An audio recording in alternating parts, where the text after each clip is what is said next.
Сега се качваме на черквата, същата черква, само че на втория етаж. Това е стар запис, старите иконостаси. Тук сега си пише, това е Натанаил, да. Това е Света Богородица. Това си от едно време стълбите са възстановени, разбира се.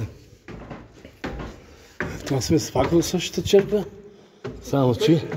Тук има една черква за втората ще. Майко! А нещо голямо. Черквата Свети Архангел Михаил, пак в Старо Ловче, погледната отгоре от балкона на втория етаж на черквата. И това са също, тия са... Тая е от времето тогава си. И че това ще едно време решетката. Тая е решетка? От едно време сетя. Си едно време ще. Старо е само прозор, само. Да. Майко я. Ето, това пак Михаил.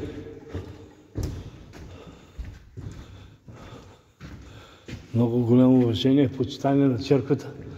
Тая Господ ме прати сега тук в тази черква. Да.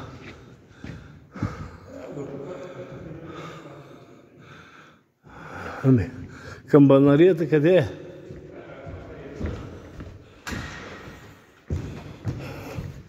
Бай Любен. Да. Това е добре, че е подсилено това. Това е направено хора. Гледаш там къде са били дървета. Ето, Тавана е бил насам и навън. да, тия старите дървета, когато е била стар покрива. Покрива е бил с дървен покрив с керамиди.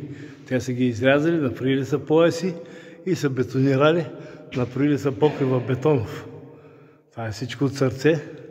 И поне са православни християни. Те са като нас, гърците. И тия колони за подсилка на черквата, за да може да укрепят тази черква. Иначе тя е верно на 100 години, на 200 и няколко години. Сега ще се качаме към камбанарията.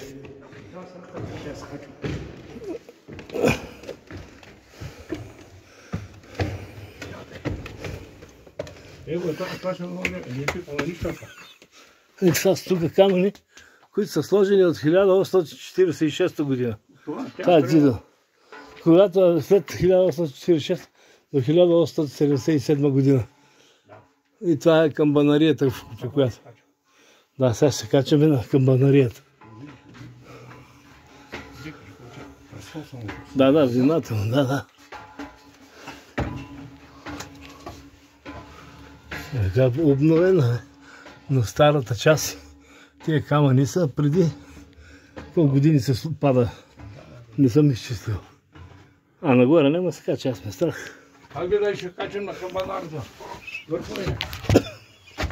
Дошъл си тук, няма се качиш. Аз ще пера тук има тири камбани, тя ще чукам. Хайде бе. Да. Така. Пея пребери с телефона и? Сега ще го пребера. И се кача бавно. Да.